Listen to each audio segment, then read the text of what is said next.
Hello everyone, welcome back to a brand new video today on the channel, and today we are going to be talking about the brand new Saw movie that just got released in theaters, Saw X. And in this film we follow John Kramer as he journeys to Mexico to undergo a highly experimental surgery that may be the key to curing his cancer. But after John's surgery, he realizes that everything was a lie and that all the people who are doing his surgery are actually con artists and stole all his money. So in true Jigsaw fashion, Kramer tracks them down and puts them through a series of tests for the pain they've inflicted upon others. That's all I'm going to say without spoiling anything, and I do want to quickly say if you could like and subscribe, it would be nice and it shows your support. But let's just get into talking about Saw X. Now, Saw is a franchise. Has been fairly new to me. I very recently watched all of them for the first time. About a month ago, I watched every single one, all 9 movies, and all I gotta say is it was kind of a painful process. I don't hate this franchise. I actually quite like this franchise, especially the first one. I think that first film is really, really good,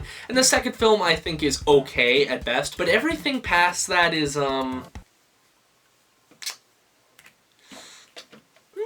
But I was really excited for this movie because honestly, the plot that they had going for them, where they were actually finally making John Kramer the main protagonist, and I was actually fairly interested to see how they would get away with it, just because John Kramer throughout the franchise has been this villain. He's been a bad guy or anti-hero. A lot of people say that. I don't understand that at all. But I was just really excited to see what they would do with this movie. And after watching this movie, I definitely can say that this is definitely the best Saw sequel we have had in forever, and I say that in full confidence, honestly, and I'm going to get to why I think that in a minute. Saw X is incredibly unique compared to some of the other films, where some of the other films, especially in the sequel, they got lost on the fact that this was just a torture porn franchise, where literally people were just coming for the traps. They just wanted to see blood and gore, and they did have a story along with it, but the story became so convoluted and messy, in my opinion at least, after 4 it kind of lost its way, but it just became too much. And in this movie, it feels like a breath of fresh air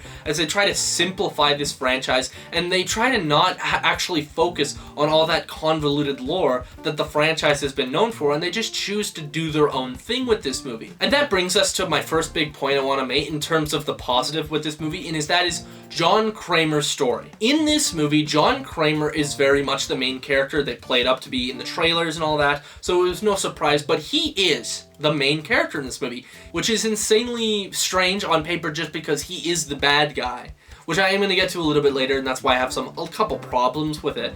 But for what they did and what they were trying to establish, I thought they did a pretty good job. Because honestly, this movie is really trying to be a character study on the character of John Kramer. It's showing you more into his life, it's showing you more into what makes John Kramer tick. Because throughout the franchise, we've just known him as this crazy psychopath that's logic doesn't exactly make sense all the time, like it never usually makes sense, and they try to paint him as this good guy. And I thought it was a very interesting concept of what they were trying to do, and I actually think it succeeds in some ways. There are certain moments in this movie where I would definitely say in full confidence they did get away with that, because here's the thing. Tobin Bell, who plays Jigsaw so freaking well, is fantastic, first off, but he's very interesting. He's a very complex character. He's not just this crazy lunatic that's just going around killing people, even though he technically is killing people. He technically is a murderer, even though he likes to say that he isn't a murderer.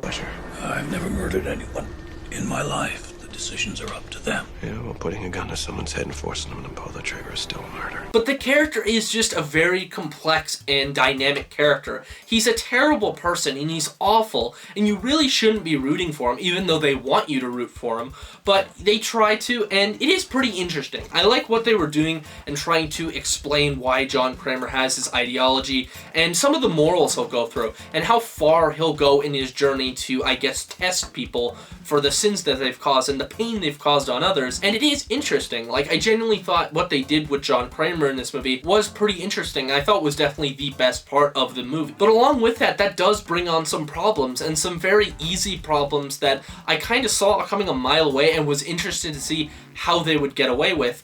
And sometimes they do get away with it, but I've already talked about it. And it's just the sheer fact that John Kramer's a bad guy. I know some people say he's an anti-hero. I've said it multiple times in this review already.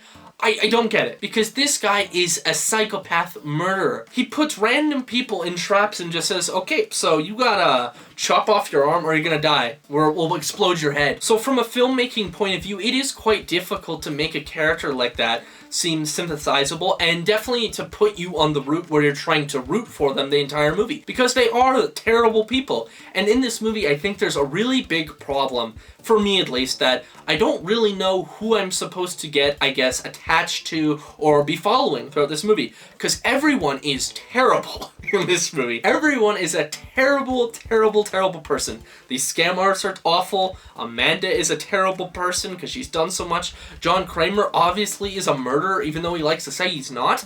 Everyone in this movie is a terrible person. And I definitely understand what they were trying to do and just make John Kramer the main character and make him the protagonist and try and show the more old man side of John Kramer, which, like I said, was an interesting idea, but I don't think it fully works in this movie. It definitely works to an extent, but then there are some times where you kind of just get back into reality when he puts these people into these horrific traps that are just like life-changing, and you kind of just sit there and go, yeah, you are insane though. Like, you know, you might deserve a little bit of what you're getting, you know? And it's just a weird dilemma because I understand what the filmmakers were trying to do, but for the most part, I don't think it was nearly as successful as they thought, but I thought this movie in other ways definitely made up for that fact and just being really friggin' entertaining. This is one of the most entertaining Saw movies I've seen since 2, honestly. Like, I really thought this movie was a blast. Definitely a movie I would rewatch over the Halloween season. It's very fun. There are a lot of really good traps in this movie,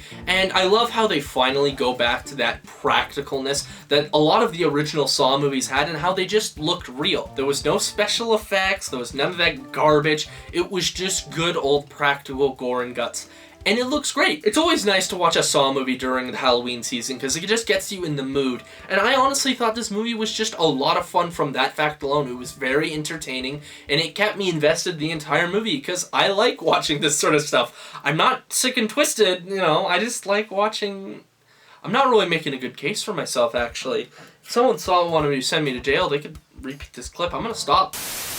There are a lot of really good moments of thrills in this movie, and that all comes down to the traps, obviously. There are a couple ones that had me squeamish, I'll say that for much. I had a buddy with me who was like, the entire time. It was great. It's fun. Like, it's fun. This movie is generally one of the more fun Saw movies because it has a lot of really good elements to it. This movie is trying to be a good movie. Like it is. It's trying to be an actual movie, and I can respect that for it, even though sometimes it doesn't quite succeed with what it's going for. And obviously there are a billion other things I could kind of nitpick on, little inconsistencies like how did Amanda get to Mexico so quickly after John Kramer just realizing that he's been scammed. It happens very quick. Or how John Kramer managed to get these traps in the first place and make them in such a short period of time. I'm not going to talk about that because that would just be picking it apart too much because in reality, this is a Saw movie. They tried a lot with this Saw movie to make it very unique and I really appreciated that. And in some ways, I actually really thought it was great. Tobin Bell was fantastic in the movie. I thought what they tried to do in exploring his backstory was fantastic in my opinion. And I thought they did a pretty good job with that. But it just comes down to it. You cannot make, or you can sometimes, but usually you cannot make villain characters sympathetic. And they definitely tried in this movie, like I said. I think they succeed to a point, but I don't think it's amazing. But I thought it was genuinely a very interesting take. And that's why I'm going to give Saw X a 7 out of 10. I actually quite like this movie. I would definitely watch it again. Very fun, very entertaining, and I appreciate that they actually tried with this movie, and they tried to make it a very interesting but simple movie. But anyways, if you like this video and you want to see more, please like and subscribe down below for more content on the channel coming pretty damn soon, and I'm going to see you all in the next one. See ya.